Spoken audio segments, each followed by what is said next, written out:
Hello and welcome to FPL Neutral. This is my final team selection video for Gameweek 3 in FPL. I'll be looking at how I did in Gameweek 2, how my team's shaping up for Gameweek 3, and what transfers I'm looking at, and a bit of future planning as well. A small note, today actually happens to be my birthday, so if you want to leave a like and a subscribe to this channel as a gift, I would really appreciate it. And hopefully it's a lucky weekend for me. So let's jump right in. Let's start with how I did in game week 2, right? So it is 48 points. It was actually better than a few scores I'm seeing online. Of course, I had Jao Pedro. I think that made the difference because that was sort of the differentiator. If you had him, you had a decent week. It's still not a great week. It was still a red arrow. I'm currently at 3 million rank, which I'm not bothered by. It's like at this stage of the season, it's nothing. The rank doesn't really matter, and I'm seeing a lot of way worse ranks out there as well. So it's hardly nothing of concern. So let's see how the team did. So now the two big concerns which on my team was the two no shows, right? Palmer completely out of the blue didn't turn up for the match, and he was injured, and we didn't realize before the deadline. I feel bad for Palmer captainers because they scored 5 goals, and definitely I think if he had played, he would have had a great shout there. But I didn't go for Palmer captain. I had Salah all the time, and but still that was unlucky. And of course, I had Jorginho Rutter as well, who did the same, who was also unexpectedly missed out completely due to an injury issue. So I had two auto subs come on. One of them worked out. Pedro Porro came on for 5 points. So that was definitely a surprising clean sheet at Man City for Spurs, and they're looking good, Spurs for sure. And my second sub was Mark Guiu, who came on for a 1 point, which was not great. So that is an area of concern which I feel like maybe I should have a deeper bench, right? Guiu is a striker who's not really getting as many minutes as you want, although he did score in midweek in the cup. Let's see. So who else did well? Of course, Salah captain came away with the last minute assist in 100th minute, I think. That is what Salah does, right? 2 weeks in a row, he's given the returns because he's on the pitch for till the end of the game. So he can always give the returns at the end. Although his performance has been a little needing. I think he's not been as involved. He's not been as active as we've seen Salah over the years. But still, Liverpool have a good attack. They're scoring goals, and he's on penalties. So happy to captain him in most weeks, except not the next week because he's playing Arsenal. Then another drama point, right? Bruno Fernandes missing the penalty, and it could have been a big haul if he had scored because he even got defensive contributions as we had actually predicted. So it could have been a double-digit haul, but he ended up with just 2 points. But that's how he goes, right? There was a fear whether he might miss penalties going down the line, but with United's loss in midweek, where he scored both his penalties when the other options, Cunha and Mbumo, both missed, I think Bruno Fernandes definitely keeping penalties until he may miss. If he misses two or three more, maybe not. Apart from that, it was mostly blanks. I think in defense, I did get a couple of defensive contributions, both from Lacroix and Anderson. Lacroix twice in a row now, although the first week he was on my bench, but still that's good that he's consistently delivering on that front. Anderson as well. We picked him in our team because we thought he will be defensive contribution, a monster, and he did get it against United. So every now and then, I'm sure it will be good to play him. But one player who hasn't performed in that regard is Murillo, who we thought was one of the best for defensive contributions from last year's stats. But in both games, not only have Nottingham Forest conceded 1 goal each, but he hasn't even come close to the defensive contribution threshold of 10. So that is concerning because at 5.5 million, you do want to get more, and maybe he is on the chopping block down the line. Of course, and Reinders blanked. That's okay. At 5.5 million, you'll get your blanks. I'm glad to have gone him for my game week 1 team, while I'm seeing so many others buy him for game week 2. So and Watkins blanked as well, slightly disappointing. Villa have not really clicked so far this season, but again, their fixtures are really great, and I think I'm happy to have him. I'm sure they'll do good, right? Watkins is a great player. He's a FPL proven, Premier League proven player, and they'll come good for sure. Goalkeepers, of course, I did consider playing Dubravka, but ended up playing Sanchez. Ended up being a mistake, but still that's okay. Sanchez conceded from a wonder goal from Paqueta, although it was his mistake. But it was just a low XG goal that happens once in a while. I think the Chelsea defense is still good enough to continue. So that's my team. I'm at 48 points. And now let's look forward, right? Let's look forward to now. Let's start by quickly looking at the fixture ticker. Now, who are the teams that we should be targeting in the next 6 weeks? Who have the best fixtures in the next 6 weeks? Now, Spurs are right at the top there. If you can see, Spurs have Bournemouth at home, West Ham away, Brighton away, Wolves at home, Leeds away, Aston Villa at home. So that's a great fixture run. I think until game week 9, really, they have a great fixture run. So Spurs, I think the defense has been really good. They've not conceded a goal yet. And even the attack, I think, is clicking. They've even signed Xavi Simons right now. I think the attack will actually be really good. I'm looking at Kudus as an option because I think he's the most nailed in that attack. I'll go to my transfers later, of course. And then next up is Aston Villa. I was just explaining about Watkins, right? Why are we happy to keep him in the team? Because they have great fixtures. They have Palace at home, Everton away, Sunderland away, Fulham, Burnley, Spurs in the next six, and that's a great fixture run. And I'm sure Villa as a team, Emery is a great manager, and they will fix their attacking woes for sure. And after Villa comes Wolves. With Everton, Newcastle, they're playing from game week 5 is where I feel Wolves fixtures really are a good entry point because they have Leeds there, and then in game week 8 and 9 they have Sunderland and Burnley.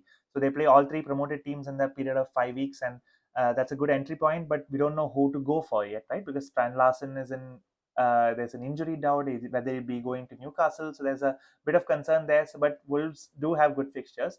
Apart from that, the really key teams to look at in this graph is actually Crystal Palace actually have great fixtures in game week 4 and 5, Sunderland at home and West Ham away. The only difficult fixture in their run is actually Liverpool, that is in game week 6. Now, when you look at even chip strategy, right? The one chip strategy I'm considering is a free hit in game week 6 because one key reason is Man City play Burnley at home in that week, and I want Haaland as my captain. So free hit 6 is a viable option. And if you look at Crystal Palace, because they play Liverpool in game week 6, and if you take that out, it's a great fixture run. It's Villa, Sunderland, West Ham, Everton, Bournemouth. That's a great fixture run. So I would love to have some Crystal Palace players as well. I already have Lacroix in my team.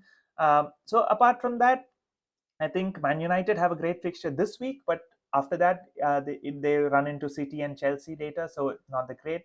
Arsenal do have a tough run of fixtures now, but game week 7 is where we really want them. Game week 7 onwards, they have a magnificent run, so I'm trying to triple up on Arsenal by game week 7. So that's mostly it, right? Liverpool have, of course, they play Arsenal this week, but then the next two are really good. That is, they play Burnley away and Everton at home. So by game week 4, I would love to have some Liverpool. So now let's take some notes from what we just saw from the fixture ticker. So now, who are the teams or who are the players that I really want? Like, actually, a lot of people feel like their team is not really doing very well. Their rank is low. Their picks have not clicked, and they're looking at wild cards and all that. I still feel it's early to think of wildcards. The transfer window is not shut. There's an international break happening. I think information is worth it.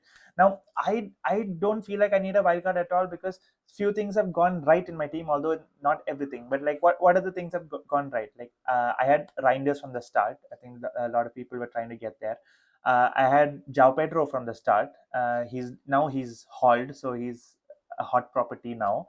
I avoided like some of the injury picks, right? The Ait Nouri and the Frimpong in defense, and now Strand Larson has a slight injury doubt. So of course, I did have my concerns in Jorginho, Rutter, and Palmer now, but generally I feel my team is in decent shape to carry on with this fixture run. Now, who are the players that I really want going forward? So now, as we spoke about in the fixture ticker, Crystal Palace have good fixtures in game week 4 and 5, and if you are looking to free hit in game week 6, they have a fantastic run for a while now. And then Spurs players, as I said, have the best fixture run in the entire list. They for until game week 9, they have a great fixture run. And Liverpool players up next with game for the fixtures in game week 4 and 5, especially. I only have Salah in my team, and feels light, right? Going with just one Liverpool player when they play Burnley, especially. So I might want to try and get more Liverpool players for that. Now, Arsenal players, I want to from at least game week 7. They're looking good as a team. Of course, Gyökeres was great for whoever went there last week, even captaincy. But Arsenal, at least in Game Week 7, when they play West Ham at home, I want at least a defender and an attacker by then. Wolves assets, as I mentioned, from Game Week 5, but we just don't know who to go there. If Strand Larsen stays, maybe it might be a great option because that's a good entry point when they play Leeds in Game Week 5. Now, again, Game Week 6, Man City, they have Burnley at home, a key fixture, and I would love to have Haaland as my captain. So, if not as a free hit, I might even try to transfer him in. So, that's the plan. Now, what is my broad chip strategy at the moment? Is, as I said, free hit in Game Week 6, where you can get your Man City players, you can get Bournemouth players if you don't have them, like Semenyo. They're playing Leeds at that time. Uh, Nottingham Forest players, Chris Wood, if you don't have, he's has Burnley at home, I believe. Sorry, Sunderland at home in Game Week 6. So a lot of good options. You can avoid your Arsenal players because Arsenal play Newcastle, things like that. So wild card at the moment, as I said, I don't feel like my team needs a wild card, so I'm looking at a late wild card, like Game Week 10 or at least Game Week 13 when there's a fixture swing there. Bench boost is something I'm still very flexible about. I'm looking at Game Week 5 or even Game Week 8. Which are decent bench boost options. Of course, you won't have all 15 with great fixtures, but there are options with a few there. So now let's, with these notes, like this is how my team is shaping up for this week as it stands. I've not as it stands without any transfer made. Let me just go through it player by player. Now in goalkeeper, I'm going with Sanchez, who's playing Fulham at home. Easy choice there because Dubravka is playing United away. I'm happy to play Sanchez there. I'm hoping for a clean sheet as well. Fulham have not really clicked attackingly so far, so that's an easy choice there. Now in defense is Murillo playing against West Ham at home. Of course, it looks like great fixture, and hopefully he comes good for once this season. Forest defense have conceded one goal in both matches, so hoping for a clean sheet. If not, DEFCON points. Lacroix playing Villa away. I'm not really expecting a clean sheet. Crystal Palace just went to Europe on Thursday night, played 90 minutes, so they must be leggy in their match. I'm not really expecting a clean sheet, but Lacroix has been really good for DEFCON, so I'm expecting a floor of at least 3 points or possibly 4 points in that match for him. Pedro Porro, I'm very happy to play against Bournemouth at home. Spurs have looked great. I think it may not be a clean sheet fixture because Bournemouth are good on the counter, but still Pedro Porro, hopefully he can give us attacking returns because he's so far only matched what Romero and Van de Ven has done for higher price. But Porro is still on set pieces and he can take that occasional shot. So hoping for some attacking returns this week. And currently Anderson playing Chelsea away is the weak link, right? Like that's it's is I'm playing him because right now Jorginho Rutter is not playing, so I'm keeping him on my bench. Palmer is possibly injured, so I have to play him.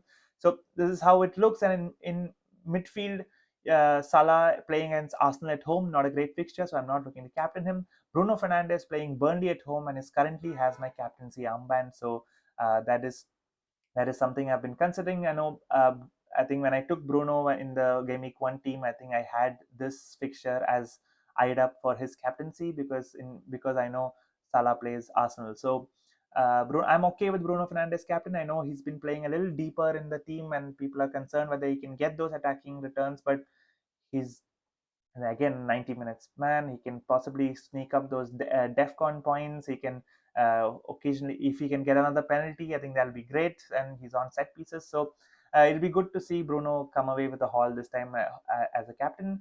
Reinders against Brighton away, I think it's a good game for City. Brighton away, I think it's a good matchup. I think Reinders can hopefully come away with another points, box crashing goal maybe, so that'll be great to see.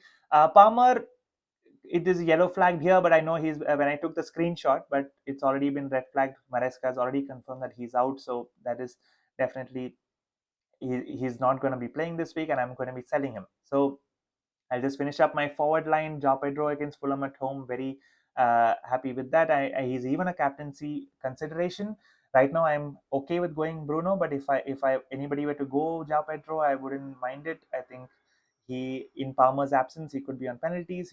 We saw that he can play with Liam Delap together, that he can play in the 10, so he's not just a 9 position. He can be flexible across, and he looks like the talisman of the team in Palmer's absence actually. So I don't mind the João Pedro captaincy punt this week. Watkins against Crystal Palace at home. As I said, Palace probably leggy from their Europe visit, so hopefully Villa can get their season started up and get a few goals, and Watkins hopefully is involved.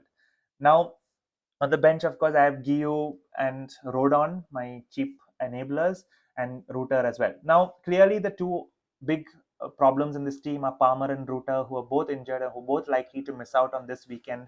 And that's what I'm looking at, right? I'm looking at midfield replacements. I'm looking to use both my free transfers to replace both of them. And I did a whole video this week earlier about best midfielders to buy, and I am looking at players from that. Now, let's see who are my top options in those midfield replacements. So the transfers I'm looking at for both Palmer and Ruta, I'm looking to change. I know there's an option to just do one transfer and maybe save one. I just feel like I just feel like playing that aggressive and move and actually go for the couple more, because I know international break and maybe come up with injuries. There can be more information transfer window movements and all that. I just feel there is opportunity in playing using those two free transfers this week. And so let's see how I'm thinking. So these are the four players that I have basically narrowed down to. A lot of people are going for Cunha and Mbumo this week as the even for captaincy, because I have Bruno Fernandes already. I just don't feel like going for another United midfielder. I don't think the team gives me that much confidence, and I don't think the fixtures are great post that Burnley game this week. So uh, not considering them. So who am I considering? Ismaila Sarr of Palace. Again, as I said, Palace uh, have good fixture run. They even the Villa fixture this week. Sarr has a great record against Villa. He's scored in almost every game, and so I don't mind that. And the next two fixtures are fantastic for them. And then Kudus, right? I've ordered this in price order, so Sar is actually the cheapest. Now, Kudus, again, as I said, Spurs have the best fixtures over the next 6 weeks or so. So I want a piece of their attack. I feel Kudus is the most nailed attacker there. I know a lot of people have gone, Richarlison and even Brennan Johnson. I just feel their minutes are not as nailed. I think Solanke could get starts over Richarlison if maybe Richarlison blanks one game, or like he doesn't do well for 1 or 2 games. Solanke will come back in, and Johnson as well. I think with Simon signings, maybe Simon's plays 10, but I don't know. But I just feel whenever there's a new player, I think Brennan Johnson might be the one to lose his spot, right? I think Matthias Tell is there, Odebert is there. There are a lot of people who can play in these roles. So, and there's a transfer window still open. So I think Kudus, the only issue with Kudus is that he's not great for goal threat. His XG numbers have not been great, but he did get 2 assists in the first week, and I think he's a great player to watch, right? I think he's a like a very feisty flair player to watch. So I enjoy. That's why I do have my eyes on Kudus. Semenyo is a top scoring player in the whole game so far. So he's been in good form. He's returned in both games so far. They have a decent run of fixtures, although it's not a great entry point this week. Spurs away. Spurs defense has shown that they're good. So maybe not a great entry point, but Semenyo is somebody you can hold on to for a while. Although one thing, his best fixture in the next run comes in game week 6 against Leeds. So if you are looking at a free hit in 6, I just feel Semenyo's appeal reduces because that's their best fixture, and you can actually just get him in for that free hit. So that's Semenyo, and then Gakpo for Liverpool. As I said, I've been looking at Liverpool reinforcements because I just have Salah, and the Burnley fixture next week is where I really want them. So Gakpo is also done well, and I don't want to get Gakpo this week though, because there's, as I said, the transfer window is open. Maybe Isaac comes in.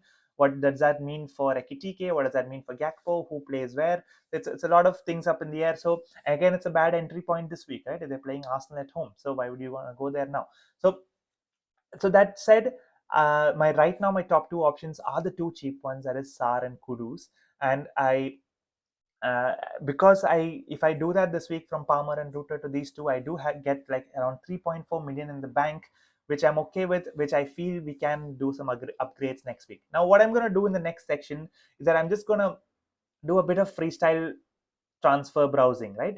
So I'm going to use FPL team website. It's a lovely website for anybody who's looking to do some planning around your team. So now let's see. So let's make these moves. So like right now I have zero in the bank, two free transfers. Now what the planned moves are: Palmer to Ismail Assar, and we go Jorginho Ruta to Kudus, right? So these are the two options, the two transfers that I'm looking at this week, and most likely I'm settled on these two right now. Of course, I'll play Porro instead of Anderson, and Bruno Fernandes will be my captain, just to make it accurate. So this is how my team will be lining up. I'm happy with this.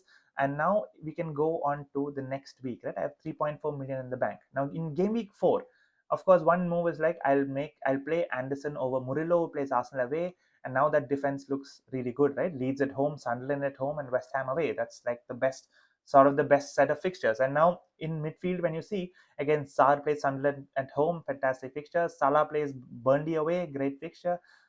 Kudus West Ham, and Reinders playing United at home, okay fixture. And even the strikers, Ja Pedro and Watkins, are good. Now Bruno Fernandes is the one with a tough fixture, playing City away. And I've been wanting to upgrade Mark Guiu, right? I just feel like I need the bench strength. Guiu ended up playing for me last week, which when I really didn't want him to. So I just feel like there is an opportunity now that Palmer has come out of the team and there is a cash in the bank. I feel there is opportunity in upgrading Guiu there. Now, what are the moves I can do? Now, I can, because Crystal Palace have great fixtures at Sunderland at home. One option is just go Guiu to Mateta, uh, but that'll be tripling up on Crystal Palace. But will they be as good a team without Eze, with Europe coming in? So all that. So I don't know if I want to go double Crystal Palace attack. So Mateta is an option. Of course, in these situations, I think I'll be benching Reinders. Now, instead of Mateta, you can also, one guy I've been looking at is Arsenal, right? I don't have any Arsenal. I know their great fixture comes in game week 7, but I feel like I really want Gyökeres in my team. I think he's on penalties. I think he'll be great going forward. So now that the Liverpool fixture is out of the way, if you want to actually go Gyökeres in that spot, you upgrade Guiu to Gyökeres, you actually are short by 1.1 million, if you can see. And the fixture is actually not bad. It's Forest at home. It's not a bad fixture. Now, only thing is, for Arsenal, they play City at home in the fifth game week 5, which is a slightly difficult, but it's still at home. And game week 6, we can free hit, right? Free hit is the plan. So, and then the great fixture run starts after that. So, I don't mind going for Gyökeres in game week 4. And of course, I need to fund that. I might take a hit to go Bruno Fernandes down to a Gakpo. Now, as I said, this solves my issue of wanting more Liverpool for that Burnley fixture, wanting Arsenal early. I have enough Palace, I have enough Spurs. I think all the players I really want in that list I mentioned earlier, I'm able to get in this. Of course, I'm taking a hit of -4 for this. That's also in consideration. So another thing you can do is, instead of going Gyökeres here, you can go to Ekitike. If you feel the minutes are good after the transfer window shuts, you can go Ekitike, and maybe instead of Gakpo, you can even go Semenyo. As I said, like, he also has a good entry point there with Brighton at home, so you can even look at that. So there are multiple options here, right? And like, so I think but right now I think I like the Gyökeres move at the currently. Now, where will this look in the game week 5? Game week 5 is something, again, the fixtures look great for everyone. Even Murillo has Burnley away. Even my Rodon 4.0 defender has Wolves away, and Dubravka has Forest at home. So this is one of the bench boost considerations I am looking at game week 5. I know Reinders is playing Arsenal away, not ideal, but it's still fine. Yeah, I think it's still a bench boostable week. And now game week 6 will be your free hit week, and then game week 7, where Arsenal's fixtures change. Now, Murillo, whose fixtures change to Newcastle away, will be great option to move to an Arsenal defender of Gabriel. Now, I'm slightly short of the funds for that. I'm sure we'll figure out maybe some other move for that. Now, Gabriel. So I'm not gonna go further. I think this is by and large what I'm looking at as a future planning for the next few weeks. And because of that, I'm fairly settled on my team this week. I'm going for Kudus and Sar. So thank you so much everyone for watching, and good luck this week for all of you, and see you soon.